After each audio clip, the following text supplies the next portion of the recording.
ఒకసారి మైక్ అని ఆపుతారు ఎవరన్నా?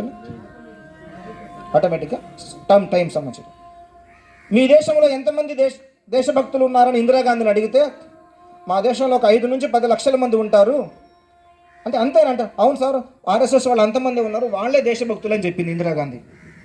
ఇజ్రాయెల్ వాళ్ళ ప్రధానమంత్రిని వాళ్ళని అడిగితే మా దేశంలో ఎంతమంది అంటే 5 లక్షల మంది ఉన్నారు, 5 లక్షల మంది దేశభక్తులు అని చెప్పాడు ఆయన. ఇజ్రాయెల్ జనాభా ఎంత, దేశభక్తులు ఎంతమంది?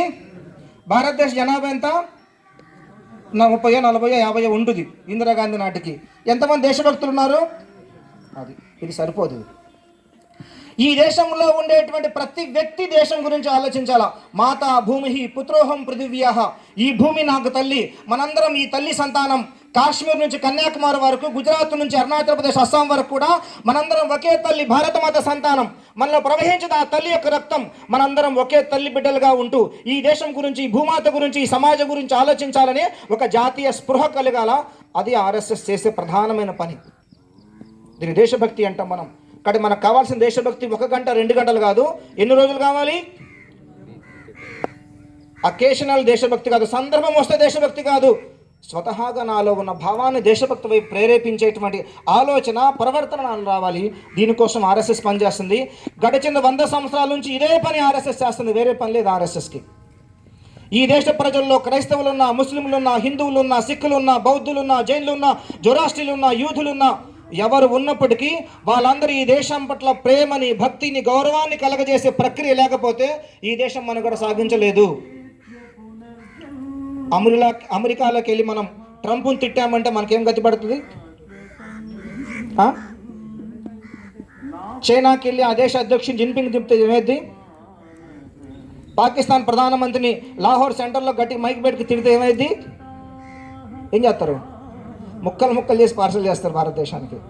కానీ ఈ భారతదేశంలో ఉండేవాళ్ళు ప్రధానమంత్రిని తిట్టొచ్చు, రాష్ట్రపతిని తిట్టొచ్చు, ఈ దేశ వ్యవస్థను తిట్టొచ్చు, అందరిని తిట్టే అలవాటు వచ్చింది.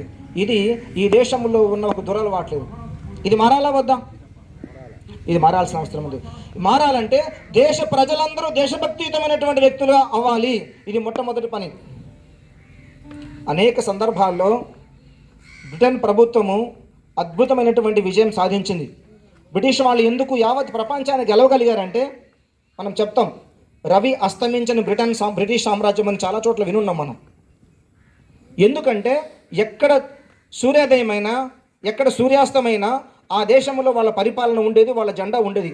కావడానికి అనుశాసనాబద్ధమైన సమాజము, క్రమశిక్షణమైన సమాజము, ఏమి చెప్తే అది పాటించే సమాజము, దేశం గురించి ఆలోచించే సమాజం అక్కడ తయారయ్యారు.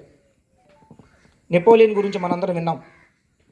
ఫ్రాన్స్ అధ్యక్షుడు, అనేక యుద్ధాల్లో ఆరుతేరిన వ్యక్తి నెపోలియన్. లక్షల మంది వచ్చినా, 1000 మంది సైన్యంతో గెలిపోయిన నెపోలియన్, వాటర్లూ అనే చోట ఒక యుద్ధం జరిగింది బ్రిటన్కి ఫ్రాన్స్కి మధ్య. దాని పేరు వాటర్లూ. ఇంగ్లీష్లో ఒక కొటేషన్ చెప్తారు, the battle field of వాటర్లూ was one on the play ground of eaten అని చెప్తారు. ఈ వాటర్లూ చోట బ్రిటన్కి ఫ్రాన్స్కి జరిగిన యుద్ధంలో విజయం గెలిచింది ఎవరు? బ్రిటిష్ వాళ్ళు. నెపోలియన్ ఓడిపోయాడు. అంతవరకు అనేక యుద్ధాల్లో గెలిచిన నెపోలియన్ ఆ యుద్ధంలో ఏమయ్యాడు? ఓడిపోయాడు. చాలా తక్కువ సైన్యం ఉన్నప్పటికీ బ్రిటన్ గెలిచింది. ఈ గెలుపు ఎక్కడ జరిగిందంటే ఆ దేశంలో ఉండేటువంటి ప్రజలందరూ కూడా, ఆ బ్రిటన్లో ఉన్నటువంటి వాళ్ళందరూ కూడా ఈటెన్ యొక్క ఆటల మైదానంలో కసరత్తు చేసి దానికి కావాల్సిన శక్తి సాధించుకొని క్రమశిక్షణబద్ధంగా, అనుశాసనబద్ధంగా యుద్ధంలో పాల్గొన్నారు, విజయం సాధించారు. వీళ్ళు గెలిచి అహంకారం తలకెక్కి నిద్రపోవడము, తాగడము, తిరగడము, తినడము ఇది పెట్టుకొని యుద్ధం సమయానికి నిద్రపోయి లేచి వస్తే యుద్ధం చేస్తే ఎట్లుంటుంది? అట్లా ఓడిపోయింది. కాబట్టి సంఘం చేసేది ఏంటంటే, ఈ దేశ ప్రజలు ఈ దేశం ఎలా ఉండాలని మనం కోరుకుంటున్నామో, ఎలా తయారు కావాలని కోరుకుంటున్నామో అలా ఈ దేశం ఉండాలంటే అలా మనం కూడా మారాలి. దేశం గొప్ప దేశం కావాలి, ప్రపంచంలో ఎకానమీలో ఫస్ట్ ప్లేస్లో ఉండాలి, అమెరికా రష్యాని దెబ్బకొట్టాలా, భారతదేశం శక్తివంతంగా ఉండాలా అని కోరుకోవాలంటే దానికి నువ్వు అనుకూలంగా నీ ప్రయత్నం ప్రారంభం చేయాలి. ఇది సంఘం చేసే ప్రయత్నం.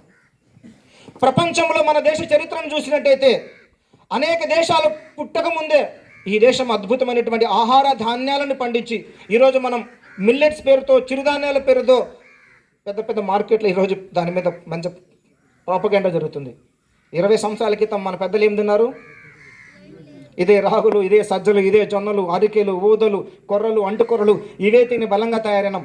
ఎప్పుడైతే అన్నం మనలో ప్రవేశించిందో ఆ రోజు మనం శక్తి తగ్గింది, శ్రమ తగ్గింది, సామర్థ్యం తగ్గిపోయింది. ఈ ఎగుమతి చేసే ప్రపంచంలో భోజనం అంటే ఏదో దొరికింది కాదురా నాయన, ఇది తినాలి అని ప్రపంచానికి ఎగుమతి చేసింది భారతదేశం.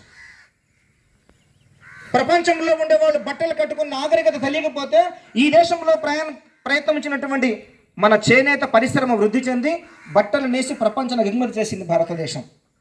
శక్తివంతమైన దేశం భారతదేశం. మన పక్కన హంపి విజయనగర సామ్రాజ్యము 500 సంవత్సరాల పాటు అద్భుతమైనటువంటి ఒక పరిపాలన, సుపరిపాలన అందించింది. మనం అక్కడ